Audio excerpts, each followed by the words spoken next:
pondok dengan ribuan orang. Insya Allah kita salah satunya mendoakan si Mas Indra Bakti. Semoga berharap ada tangan-tangan baik yang bisa nolongin Mas Bakti sampai sehat. Amin, amin. Saat ini kayaknya aku mau membuka penggalangan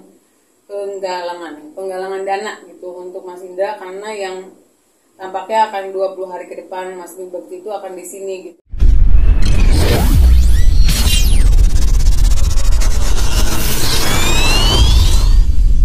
malam insya Allah kita akan doa bersama untuk Mas Indra Bakti, yang mungkin juga Mas Tukul dan teman-teman lain yang sakit lah. Kita doakan besok di penghujung tahun. Maka kemudian ketika kita diuji oleh Allah dengan penyakit, tentunya kita harus banyak bersabar. Gitu kan. Bersyukur atas semua nikmat, bersabar atas semua musibah. Dan ini pelajaran. Yang jelas public figure harus lebih care dengan kesehatannya. Kalau saya buatku Indra Bakti, yakinlah bahwa sakit hari ini yang Allah berikan atau titipkan kepadamu itu adalah cara Allah membersihkan kamu, membersihkan sakitmu, membersihkan dosa-dosamu. Dan yakinlah kalau ada pelangi setelah hujan, maka akan ada kebahagiaan setelah perjuangan ini. Berawal tuh dari dia kerjaan ini malam, paginya dia harus siaran, tidurnya sangat kurang buat aku, dia cuma 2 jam, 3 jam. Terus ada sampai itu dia pernah nerima kerjaan dari pagi, dia pagi lagi dia harus berangkat, jadi sangat dia tidak tidur. Pagi dia harus ngejar lagi siaran. Jadi saat itu udah mulai tuh apalagi pusing banget. Aduh, yang dia tuh kalau dulu tuh sebenarnya bisa nahan banget pusing gitu. Terus ini kok dia sampai kayak sakit banget ya, sampai dia mau katanya mau pingsan. Aku bawa deh salah satu rumah sakit. Kita sempat juga cek MRI. Aku nggak tahu kenapa di situ dibilanginnya clear untuk bagian pembuluh darah di kepalanya, tapinya ternyata di sini sampai dia jatuh pingsan ini, di sini ternyata kok dia ada gitu. Aku juga agak aneh gitu. Nah terus semuanya dia malah cuma dibilangin saraf kejepit bagian ini, katanya ada saraf kejepit sampai di kaki. Aku udah sempat mau bawa ke herbal, tapi karena dia waktunya juga lumayan padat gitu sampai mau tahun baru ini, jadi nggak jadi. Tapi itulah yang bikin tapi namanya ya udah dari takdir Tuhan lah ya. Jadi saat ini ujiannya buat Mas Bakti dan aku, ya kita harus sama-sama kuat, semoga bisa ngelewatin ini gitu. Amin. Sudah sejak berapa lama mengeluh pusingnya mungkin? 2 minggu. Pertama tuh dia kayak cuma pusing, aku sangka pusing-pusing biasa karena diminum obat hilang gitu. Sampai suatu saat dia minum obat itu kok udah nggak kuat, dia aduh ini sakit banget ya, pegang kepala. Udah besok cek aku bilang. Cek, oke, kita sempat kan, maksudnya jadi kita sebutnya kita karena kita nggak mau pusingin kita, dua-duanya sama sakit sebenarnya saat itu. Kita staycation gitu, kan staycation di rumah sakit gitu, karena mau ngecek seluruh tubuh kita. Itu dua-duanya baik, dia juga baik, itulah gitu udah 2 minggu itu. Tapi ternyata 2 hari sebelum, bukan 2 hari sih, setelah itu pas malam dia ulang tahun itu kejadian gitu. Dari 2 hari sebelumnya aku baru dari rumah sakit itu gitu.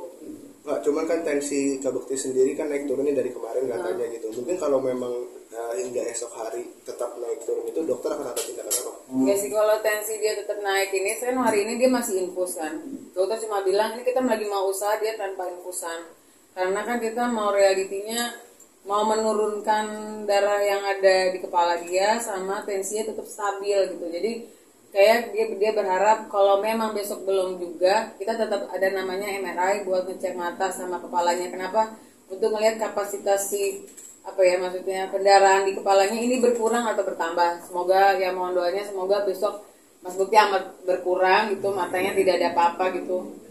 Jadi kalau memang habis itu dia memang keputusannya masih belum, sepertinya akan ditambah lagi masa dia di ICU, apakah sebenarnya kayak gitu. Bagaimana yang bikin badan tegar tidak seperti begini setelah pulang ke rumah sih, nemenin suami setiap waktu? Udah tugas sih, ya kemarin aku udah tugas istri sih. Kalau dibilangin sedih banget gitu, karena ngadepin Mas Bakti yang dia harus kehilangan memori. Sometimes dia juga dia harus lupa yang ke depan ini. Sometimes dia suka lupa nama anaknya. Awal-awal gitu aku agak dia lupa nama anak gitu. Aku nggak mau yang nge-push dia juga gitu. Tapi baru tadi pagi aku bersyukur banget dia bisa nyebut nama anak di mana, anak di mana aku mau ketemu gitu. Jadi aku bilang ada di sana lagi main gitu. Dia bisa sebut anak-anak semuanya gitu. Jadi aku bersyukur banget di kemarin tuh aku cuma berdoa. Pokoknya saat ini aku cuma percaya sama Tuhan sama Allah, kalau semuanya aku bisa lewatin, aku bisa kuat karena Allah, itu aja. Karena itu buat aku, doa aku udah dijabah banget. Mas Bekti bisa ngelewatin operasi besoknya. Mas Bekti ini kayak mukjizat banget, dia bisa besoknya bisa sadar dan dia bisa ngenalin aku, bisa, dan bener-bener kayak Mas Bekti yang apa adanya gitu, kayak terus ya cuma dia short memory aja gitu, jadi bisa ngulang-ulang semua perkataan dan aku harus sabar ngulang lagi gitu. Jadi aku lagi mau mencoba untuk biar dia nggak mikir aja saat ini gitu. Jadi aku jadi ngejauhin semua TV, semua handphone, jadi HP itu dia nanya, karena saat kejadian itu kan dia megang handphone, kata dokter emang gitu, dia nanya handphone itu karena saat kejadian lagi megang handphone, lagi kerja, jadi itu yang dia pikirin, kerjaan, handphone. Jadi aku bilang, handphone mana? Handphone aku mana? Mati, dicas, aku bilang kayak gitu. Jadi dia akan ulang-ulang tuh handphone dia di mana. Jadi aku harus sabar. Handphone bohong-bohongin lagi dicas, lagi diambil sama Mas Roy, lagi di ini, di mana kayak gitu intinya. Sampai dia, oke, ada makamu ya gitu. Berarti ada pantangan nggak sih untuk Mas Indra belum ketemu? Kalau pastinya nggak boleh tadinya kan masih boleh keluarga inti, masih boleh. Cuma saat ini tadi pagi akhirnya diambil alih oleh rumah sakit. Kita sangat ingin Mas Bekti cepat sehat, jadinya nggak boleh. Yang cuma boleh itu aku. Ini bukan kehendak dari aku, tapi emang dari rumah sakit mengharapkan mereka yang bekerja di ICU ini gitu. Jadinya aku cuma datang, dikasih tahu ini tindakan ini, tanda tangan ini. Hari ini juga Mas Bekti banyak tidurnya gitu. Jadi aku aku baru 3 kali ketemu dia, cuma ngeliatin proses tensi semuanya gitu. Jadi lewat telepon kamar juga, Mas bisa dilihatnya, oh lagi tidur kata dia bilang. Jadi doain aja ibu. Jadi kayak gitu intinya. Kenapa saya juga nggak pulang? Rumah saya sangat jauh dari sini. Saya nggak mau gitu, maksudnya kehilangan momen-momen aku nggak bisa ngejadiin dia. Alhamdulillahnya ada mama, ada yang siap megangin anak-anak aku juga gitu. Karena di sini juga nggak boleh anak-anak datang, dan aku masih belum siap juga untuk anak-anak ngelihat bapaknya mungkin yang tiba-tiba nggak ngenalin dia gitu. Walaupun anak-anak juga sebenarnya udah tahu, terutama anak pertama aku gitu, udah tahu.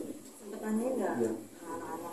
Pasti setiap malam dia nanya, ayah gimana, ayah gini. Kadang untuk curhat dulu sama mama, gini mah gini ceritanya nana gitu. Terus aku udah cerita, udah bisa curhat, terus tiba-tiba baru, oh ayah gimana nih ceritanya tadi gini doain ya gitu kan. Harusnya kita staycation nih gitu, aku bilang. Jadi kita nggak jadi staycation ya, kata dia bilang.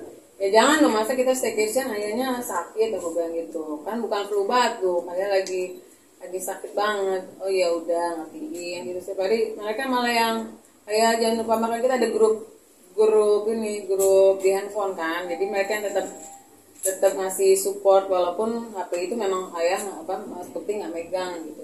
Aku pengen semua momen yang memang kita ambil ini nanti Mas Bekti bisa lihat sesudahnya gitu, setelah kejadian ini dia tahu gitu. Karena semua para di sini juga aku mau makasih semua para teman-teman Mas Bekti, semuanya deh yang aku nggak bisa ketemuin, aku minta maaf karena memang saat ini aku cuma bisa berjuang dulu nih buat Mas Bekti di masa kritis ini gitu. Tapi makasih banget semuanya, baik banget ya teman-teman Mas Bekti, pemimpin kerjaannya Mas Bekti juga, Usiwi, semuanya dia pokoknya yang bisa mengerti keadaan Mas Bekti saat ini. Aku makasih banget gitu support dan dukungannya gitu. Ini kan kita juga, aku mau sekalian memberitahu gitu kalau emang kita lagi berat karena kita lagi usahain banget saat ini. Kayaknya aku mau membuka penggalangan dana gitu untuk Mas Indra, karena yang tampaknya akan 20 hari ke depan Mas Bekti itu akan di sini gitu. Jadinya biayanya udah sangat besar di hari keempat ini gitu. Jadi aku udah broadcast beberapa teman-teman juga, alhamdulillah ya mulailah ada beberapa yang udah memberikan kebaikannya, keikhlasannya, yang nggak mau dikasih tahu siapa namanya ya, alhamdulillah sih. Jadi semoga yang mendengar ini juga bisa membantu Mas Bekti gitu. Berharap ada tangan-tangan baik yang bisa nolongin Mas Bekti sampai sehat. Amin.